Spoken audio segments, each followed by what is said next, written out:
X-Men. Get it!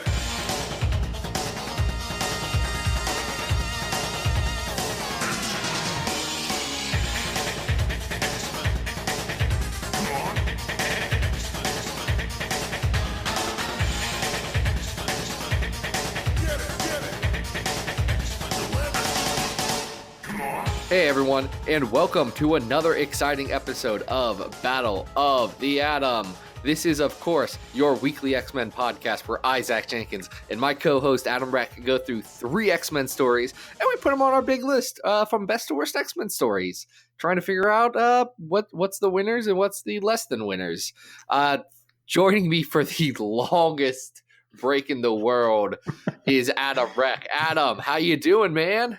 Oh, it's great to be back. I apologize, guys. I've been lost in the time stream, but I seem to have found my way back to 2018 for better or for worse. So it's great to be back. Yeah, here's the thing. Here's a little background magic here. We weren't planning on having interviews to fill in the time when Adam couldn't make the episodes, but it did kind of just work out very last minute that way. So it, happened. And Zach, you've been doing a great job. Thanks for holding down the fort. Those were excellent interviews that you've been doing in my absence. I appreciate it. Oh, I try. Thanks. But we don't have interviews today. We have the podcast. We have the podcast that we're supposed to have. Let's rank some stuff. We are going to rank some stuff. Now, this, like pretty much every episode at this point, is coming to us from the lovely people on patreon.com. They have decided to donate to the site podcast whatever monthly. And this person is Emre Allen, who has a very specific suggestion for us that we've crafted this episode around. So first, Emre, thank you. Really hope I pronounced your name right. That's what pronouncednames.com told me, and I'm trusting them from here on out. Luckily, this is like a one-way thing, so if you're rolling your eyes and mad about it, I can't hear it. You can @ me on Twitter. Sorry about that.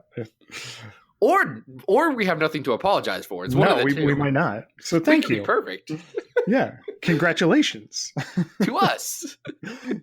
Anyway, suggested for this episode was X-Statix 13 through 18, Back from the Dead. Yeah. Okay. Yeah. AKA Die Another Day. Oh, there's a lot to unpack here. Ooh. There's a lot to unpack here. So let's start with the creative teams. This was written by Peter Milligan, with pencils by Mike Allred, inks and colors by Laura Allred, and wow. Let's start just a bit higher level. Adam, beyond knowing that dupe is a going concern, what's your relationship with the X-Force X-Statix line? I will describe it as incomplete because I've read definitely the end of X-Force. I've read probably up through this arc of X-Statix, but this is probably about as far as I got. So, it's a real left field crazy part of the X universe that existed for this little window of time. And this really tries to push some buttons. I don't know how well it succeeds, but we can get into that. I have a feeling you're a little bit more comfortable here. I've read and enjoyed the entire Milligan Allred run. I think it's, as a whole, an incredibly interesting piece of comics. Mm-hmm. I think it runs into some issues later in its life. Okay. So let's talk about this story. So this is about 2/3 of the way through the run of this series. And like Adam said originally, this was called Die Another Day in the initial releasing because, as was initially announced, this was not going to have Henrietta Hunter joining the X-Statix, but instead No. Princess Diana of Wales. Whew, what a bold choice. What a bold choice. And I gather that not everybody was super happy about this because, from the news releases of the time, it sounded like the Royals were not appreciative of this at all and pushed back big time on Marvel's PR department about this. The official statement of the British Royal family, and I know this because I looked this up on the BBC today, was we have no comment on either the initial announcement or Marvel saying that was probably a poor choice and a little tasteless. So we walk it back, and the British people said, we're not going to touch that one. Well, and I'm still a little unclear on this because, just by asking around, there seems to be some difference in opinion as to how far this actually got. I could not find substantiated proof, but I believe someone shared with me that the first issue of this might have even gone to print and then got shredded. I don't know if I believe that, but there was some promotional artwork of at least one of the covers with Princess Di, and there have been individual pages with Princess Diana instead of Henrietta that are out there. So it must have gotten into production in some capacity. Well, I mean, Henrietta is a recolor of Princess Diana. Like she 100% is player 2 in a fighting game. And the cover to issue 15, as it is today, originally had Princess Diana. Like, it's a spitting Mike Allred image. It's weird that existed. Well, it is and it isn't, though. I mean, if you think about what Milligan was trying to do with this book, trying to tap into this zeitgeist of the tabloids and reality TV that was in its really explosive genesis, and he's making all this commentary, I think it makes a lot of sense to try and do sort of a comic book superhero version of Daily Mail exploitation of Princess Diana and her death. This takes the meta quality of this series to an entirely different level. Unfortunately, because Diana is not actually part of the story, it loses a lot and doesn't really have, I don't think it really has the same impact. I don't know if you share that opinion. Yeah, no, this is to me where X-Statix starts to lose some steam. I mean, this is a 6-issue arc, and it doesn't go anywhere. It feels like it wants to have some biting commentary about people who are famous for being famous. However, and maybe this is my age speaking a bit, but Princess Diana feels like a weird target for that, because while she was just mostly famous for being tabloid fodder and stuff, there's a weird mean spirit to this where Henrietta is trying to do some ostensibly good things, and everyone's pointing at it saying, oh, look at you, you're just doing this stuff, and it's not, you're trying hard, and that's not cool. It's weird. I don't think this is X-Statix at its best at all. This is the team at its most petty, and that's a team that made sure a child died so that he wouldn't take their spotlight. Yeah, it's already a group of characters who flirt with unlikability on a issue by issue basis, and I mean, I'll pose this to you. My question as I was reading this was how much of this actual story was rewritten? Given that it takes a half a year to publish this over the course of 6 issues, and that the conclusion of it really does lean into the idea that Henrietta Hunter is more of this pop star with this haunting song. And that's sort of how the story wraps up. I'm very curious what the original story was supposed to be here. I'm sure that there was definitely, more of a concentration on this idea. There's this whole subplot with the mines and the kid who steps on the landmine, and then later she goes and fights the Taliban. But it really feels disjointed, as if there's not a central way of tying this thing all together. And so he pulls this other idea in and just wraps it up. And it's like, okay, well, we're done. So I'm curious how this may have shifted as it was being published due to the backlash. This definitely had to have some sort of change in it, because issue 18 is not where you'd imagine this going if when you start on issue 13. It doesn't really track. It doesn't make a lot of sense. It's incredibly disjointed. I mean, look, Mike Allred's art is still very good. He is amazing. But I'll He's tell you, like, outstanding. for X-Statix being a team that had a very high death toll, this arc also has a couple of deaths that I think were less impactful than some of the other stuff in the series. Mostly Fat, who is a character who, as time has gone on, is less and less of a comfortable thing to read. Not because I think I don't think there is intentional racism going on there. I think it is definitely a trope and a stereotype. You know, the white kid who wants to be a gangster and all this stuff. That was a thing in 2003. Like that was a cultural zeitgeist, I guess. But it hasn't aged well, and even if it was accurate, I don't think it was handled with care.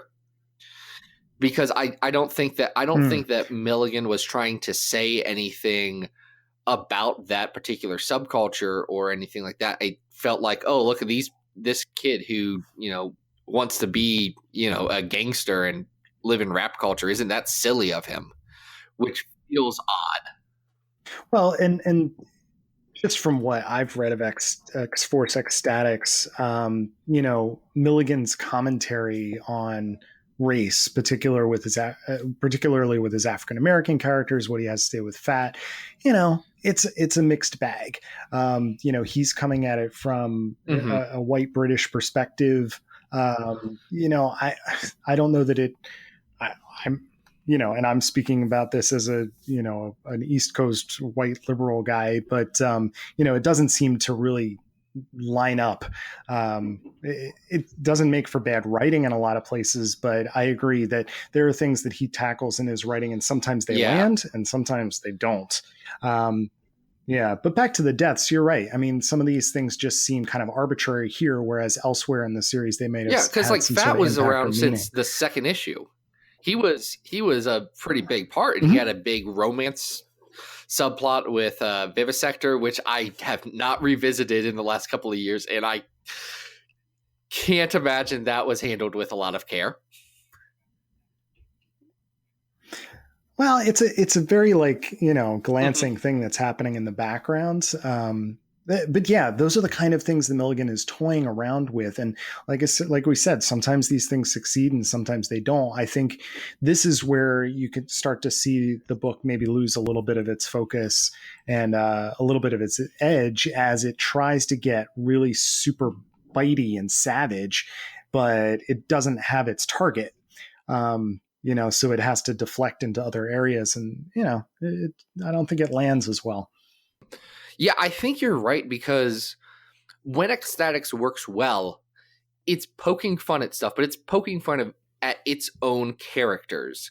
It's making you realize that even though, you know, Mr. Sensitive is probably the most sympathetic guy on this team, he's still a really bad dude too. Like, oh yeah, absolutely. Like, it does the best when it is saying, hey, we're the ones who suck. When it starts to point out other people who suck or other things that suck, and trying to make X-Statix kind of like they're a bad comp right there. You don't want them to be we're the good side.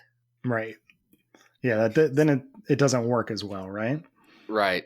So I mean that covers it. I will say, as we kind of move into the ranking segment of this, even at the time, it was recognized as probably a pretty tasteless thing to bring back a cultural icon for straight up shock value with this. Like, I was looking up some message board posts. It's vigorous debate about it. Oh, yeah. I think it's probably better as a whole that we don't have Princess Diana actually joining an X-related team.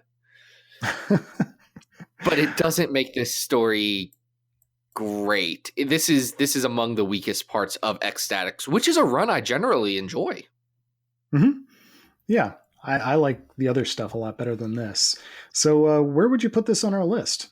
So the only X-Statix related thing we have on here is Wolverine and the X-Men 17 at number 16, which is that issue all about Dupe, and I don't think this is anywhere near as good as that. Oh, no. That is delightful and classic.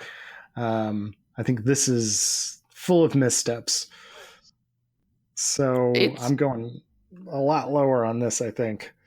Yeah, I'm scrolling down. You know what story is kind of comparable? Is that Spider-Man and the X-Men 1 and 2, which is a story that I think we liked, but we recognized had some flaws. More flaws in that one in plotting and writing than in odd cultural things that make it weird to read. Yeah. I don't know. I mean, I think we do have to give credit to the All Reds for some amazing art duties here. The character designs are amazing. There's some really cool costume designs that happen in this arc. So I think I would put it right ahead of that Spidey and the X-Men. How about you? Okay, so that's at number 60 right now. At number 59, we have X-Men 12 and 13, which is that first Juggernaut story. And here's where it gets into it. Do we put pretty good Jack Kirby art up against solid Allred art? I don't know. I really like that Juggernaut little thing though. That's a cool 2 issues. We haven't talked about that as being the shining gem of the Silver Age, right? Yeah, so, I think that's a good spot for it. I really do. Cool. So this is going to be our new number 60, X-Statix, Back from the Dead. Nice. But we can't sing that song or else we're all going to die. Oh yeah, did we forget to mention that there is The Ring in this? Yeah, only it's a song. Yeah. They that. That's how he decides to wrap it up. Yeah, when we say it goes crazy, this does turn from a I want to say attempted parody about Princess Diana into The Ring. Mm-hmm. Yeah. Don't sing the lyrics or you're going to bite it. That's disjointed. That's number 60 right now. And we've got another story. That is also disjointed. Yes. That's a great way. What is this? So this is a 2-issue mini kind of... So here's the thing about X-Treme X-Men. Claremont plotted a lot of X-Treme X-Men before he wrote the first issue. Like he has said in interviews at the time that, you know, he was like 2 years out by the time that book started. So get out. So you see a lot of that fly through it. So in the first part of X-Treme X-Men, you get Beast being on the team before Morrison had him. Because Claremont thought he was going to be able to use Beast, and he already did all these stories. And then Morrison said, but I want Beast, and I'm Grant Morrison, and I'm going to write a classic run that's going to rival your own. Yeah. And so he lost that. So you get a lot of weird miniseries. You get the Savage Land mini, you get Mechanics, and then you get this. This is X-Treme X-Men Expose, a 2-issue miniseries by Chris Claremont and Arthur Ranson, starring Neil Conan and Manali Weatherall of, you know, a real NPR. NPR TV, if I remember correctly, from Uncanny, right? That's the joke. I think that's what they had in Uncanny, yes. These are actual radio personalities who would be much better podcast hosts than we would because they've been radio professionals for their entire career. I got to say, when, and I'm not going to speak highly of this at all, but when I saw Neil Conan and Weatherall pop up, I was like, no way. I said, okay, this has got to be at least worth it for seeing these two back. But then, oh boy, what do I say about this? You want to just give a quick synopsis of the plot here, quote unquote? Yeah. So there's a lot going on here. Yeah. Not NPR TV, whatever TV station they're with now wants to do a series about mutants, like a 60 Minutes type thing about mutant culture, which was a big deal at the time, like 2003. And we even see it with that X-Statix. Mutants weren't just hated and feared. There was a very interesting plot of a subculture being built around what it is to be a mutant and humans wanting to be mutants, and a lot of cool stuff with that. So what ended up happening is, you know, you have these two reporters going out and interviewing the X-Treme X-Men, Bishop and Sage and Storm and Gambit and rogue, trying to see, what's life like for them. And eventually it turns into, in editing, gets turned into kind of this yellow journalism whole like mudraking type of thing. And they aren't for it. And it also finds out that Archangel has technically been financing all of this, even though he didn't know what was going on with his company, which is only the second time in that era that happened. Third time in that era that happens. I forgot about Stacy X. Warren Worthington he's always spending his money in ways that he really isn't sure what he's doing with it, right? Because, I'm not joking. In a 2-year span, Warren Worthington found out that he was financing mutant hate journalism, a mutant brothel, and that his company was ran by werewolves who wanted to dominate the world. Oh my gosh. Wow. And only one of them was Chuck Austin. Yeah, I mean, we have to put some blame on Claremont here. I to go back to what I was saying before, it was exciting to see Neil Conan. I was like, wow, this is a flash to the back to the past. But then it just devolves and okay, some bonus points here for putting Bishop windsurfing. I thought that was kind of delightful. Yes. But essentially what both issues are these long-winded conversations where the characters are just kind of talking at each other in platitudes. And I'm not even sure that it really has that much to say, but it's long-winded. And it reminded me a lot of the other arc that we read, God Loves, Man Kills 2, where again, characters were kind of talking at each other with ideology and messages instead of actually having an honest to God conversation or too much really happening. There is a sort of B plot here with these local, I guess you could call them thugs or something, but mutant kids that are going around bullying other people, but it doesn't really add up to much. And I really didn't care too much about this story. Yeah, I think there's some parts that work better for me, like the stuff with the mutant kids. They call themselves, and this plays right into the talking at each other about platitudes. They call themselves the Spikes, and everyone else who is not a mutant static, because when you're analyzing data in data analysis and recording, the spikes are the important stuff, and the static you filter out, which is a very long-winded way to say, hey, we're mutants and we think we're better. So while their name is dumb, I do think a lot of the stuff around them and the conversations that happen are at least touching on some interesting stuff, even if it doesn't make for interesting reading. Like, this reads more like something that you would sit around at a writer's summit and figure out, okay, what do we want this franchise to be? What kind of topics, what kind of things could we bring to the table that would be new and interesting for X-Men? And on that level, it would work really well. When you just take that pitch document and you write it verbatim and put speech bubbles around it, it doesn't hit as good. Yeah, you're nailing it here. That's exactly how I felt as I was reading it. Like, this seemed like, unfiltered ideas as opposed to, how to translate this into a story. So, I think there's some cool stuff going on with the art in these two issues. There's a good story somewhere in here, the idea that there's sort of like an exploitative journalistic entity trying to take advantage of the X-Men versus the public radio do-gooders trying to do old-fashioned journalism. There's some fun ideas you could have with there, but there's nothing really fun about these two issues. Yeah, and that's one thing I really like about this era, this like 2001 to 2004 chunk of time for X-Men, because while it didn't always hit as well as it should have, and while Uncanny X-Men was the worst that it's ever been in that time period, everything else around it, if it wasn't good, it was at least interesting or doing something interesting. And that's something that I think this book attempts to do, nowhere near as well as a lot of its peers. Nowhere near as well the commentary as something like the book Muties or the X Factor miniseries that was going around this time.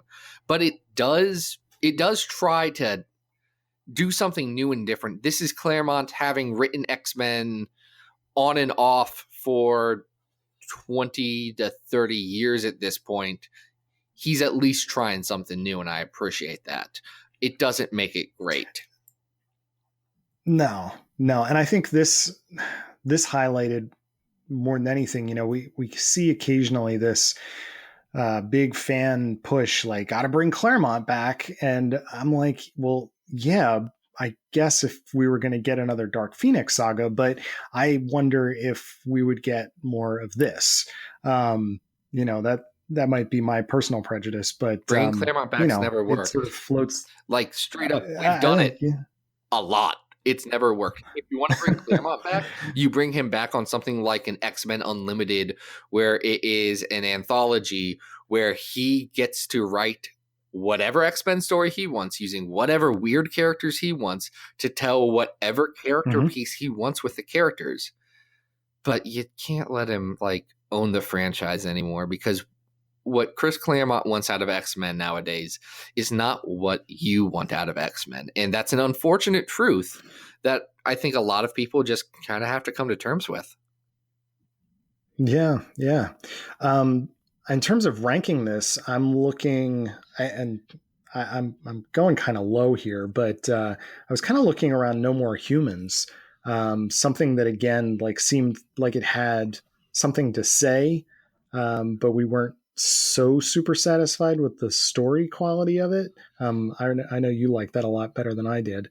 I like parts of No More Humans better than you did. I still think No More Humans is a pretty flawed book. Okay. All right. But that's kind of where I'm at on the list. Where were you looking? I think that's about fair. I was looking around that area. Yeah. I'm split on Deadly Genesis because I tend to dislike Deadly Genesis a lot more than you do. Yeah. I don't think this is better than that one issue of Storm that is, again, a good idea with questionable execution. Yeah. Well, then maybe we just put it a spot ahead of Deadly Genesis. I'm fine with that. Works for me. So this will be our new number 66, X-Treme X-Men Expose. Say that 5 times fast. X-Treme X-Men Expose, X-Treme X-Men Expose, X-Treme X-Men Expose, X-Treme X-Men Expose, X-Treme X-Men Expose. Boom! Was that 4 That's or quality. 5? That was 5. I counted. It's quality podcast content, everyone.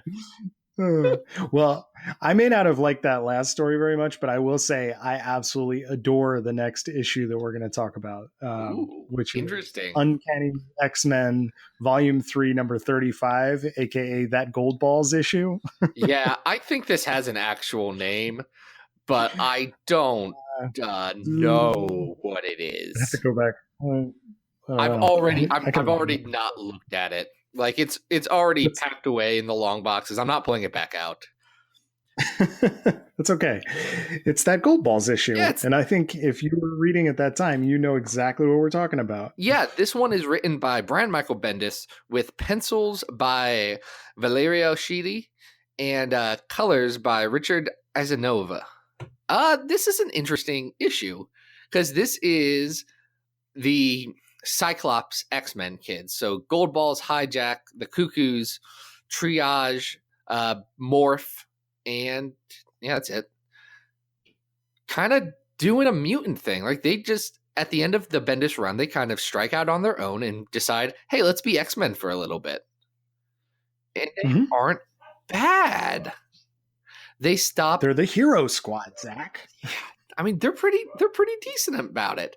They stop Animex, who is this one character that I think Brian Michael Bendis and myself are the only people who like her. Oh, I like that character. But it's from Battle of the Atom. She's a punk who makes yeah, that's her name. Isn't that where she's from? That's where that character first popped up, right? Yes, she's a monster making punk. Yeah.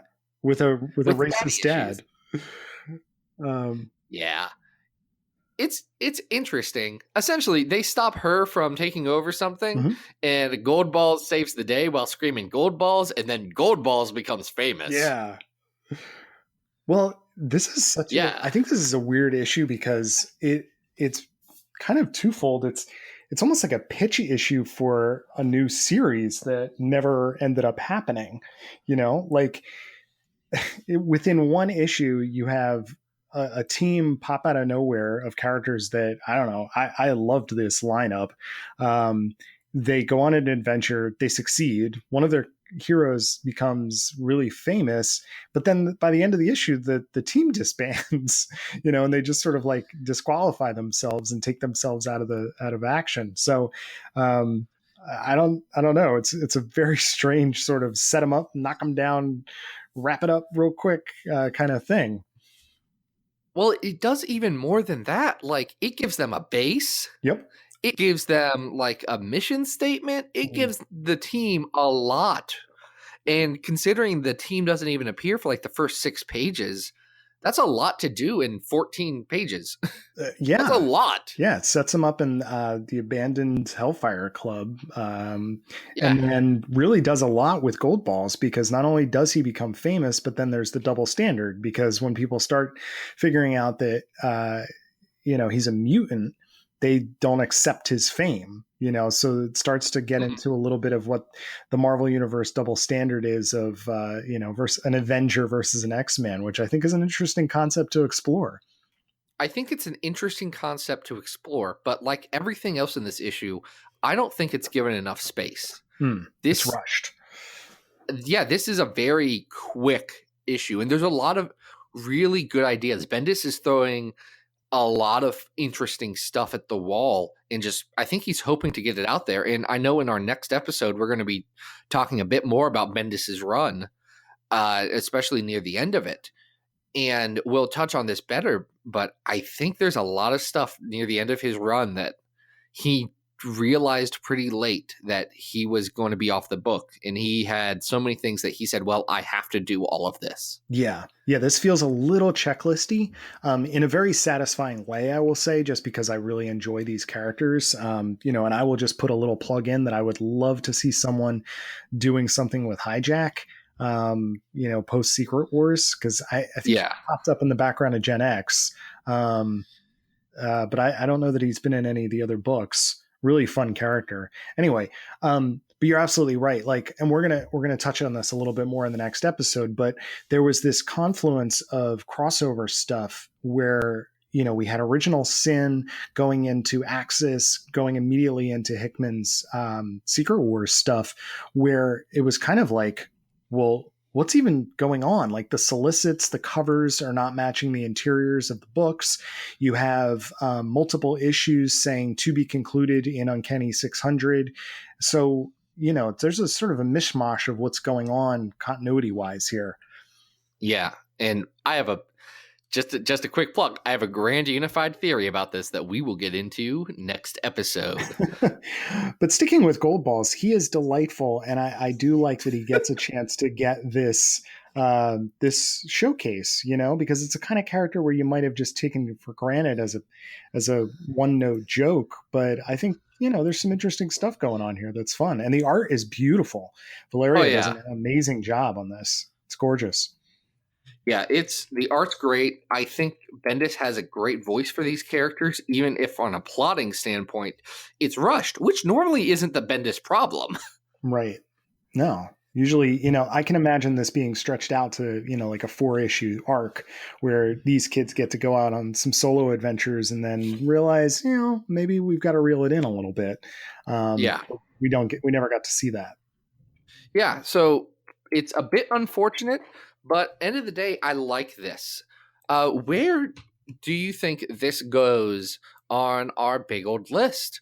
I think, we've talked about other Bendis one-shots, specifically Uncanny X-Men 15.INH. I think this is better than that. Yeah, I was going to say, I think this is better than that. I think I liked this better than the Generation Next arc of Phalanx Covenant. Yes.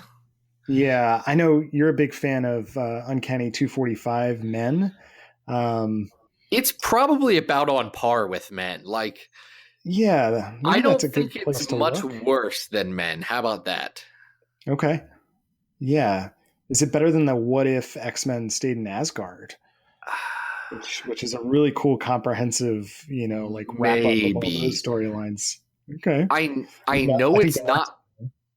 I know it's not better than that Warlock Spider-Man story in Web of Spider-Man Annual 2. Yeah, I wasn't going to go that high. So and I it's don't. between there. It's because that's at 49. At 50 is the Savage Land and Shi'ar stuff from Uncanny 275 to a few issues after that. And then Yeah, I wouldn't put 51 it is ahead Men. of that. Yeah, well, I don't know. I think it might fit snugly between Uncanny 245 and What If number 12. What do you think? Okay, yes, sorry. I don't have issue numbers on my list, so I saw I'm it. sorry. I'm sorry. Oh, you're good. What if X-Men stayed in Asgard? Yep.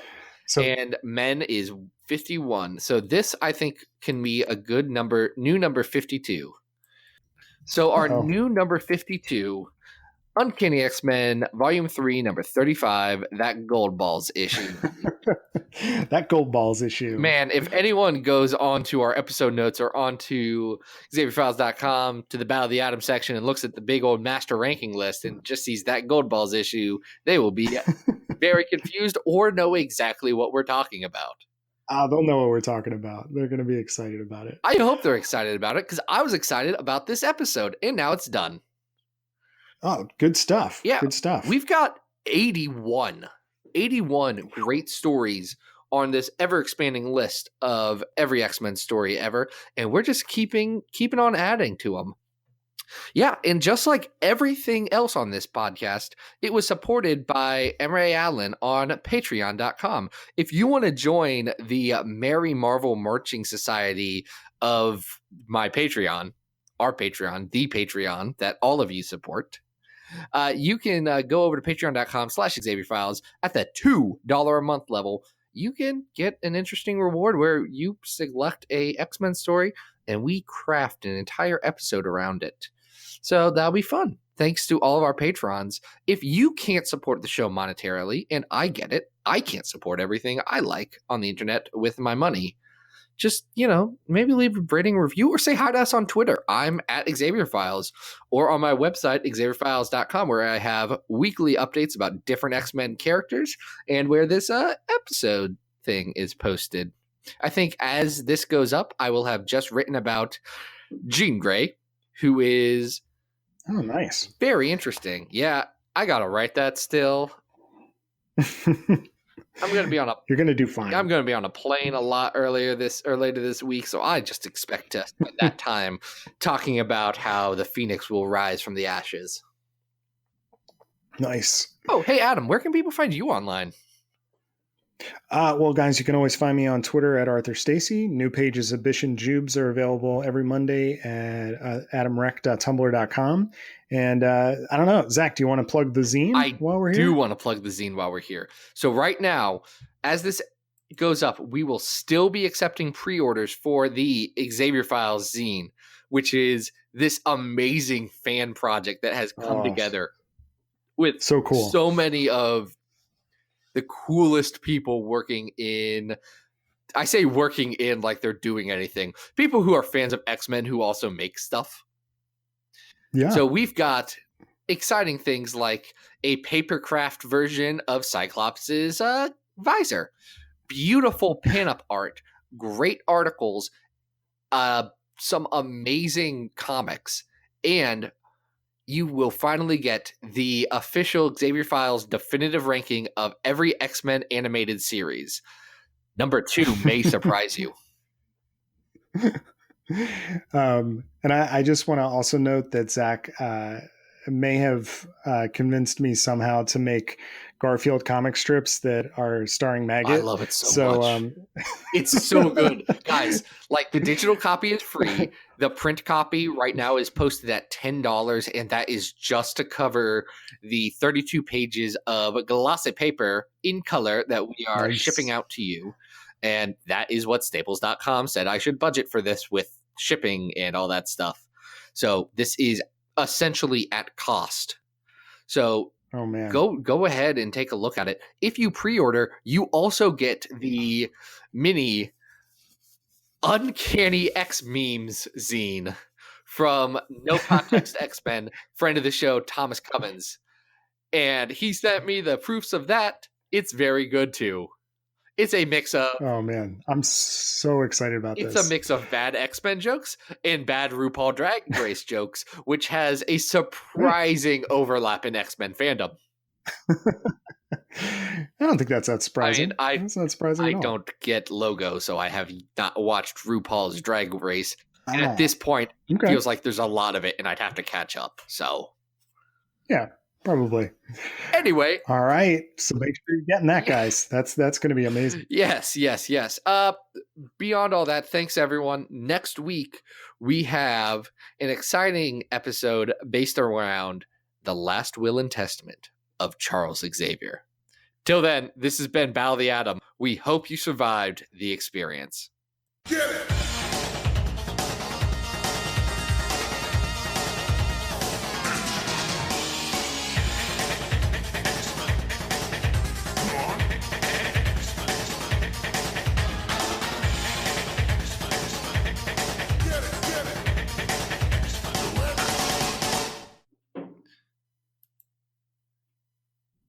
Uh-oh. You all right? You could hear all that? I just heard something fall. Yeah, that was my above me. Oh. I assume that Is was everything I okay? don't know. I assume it was a child.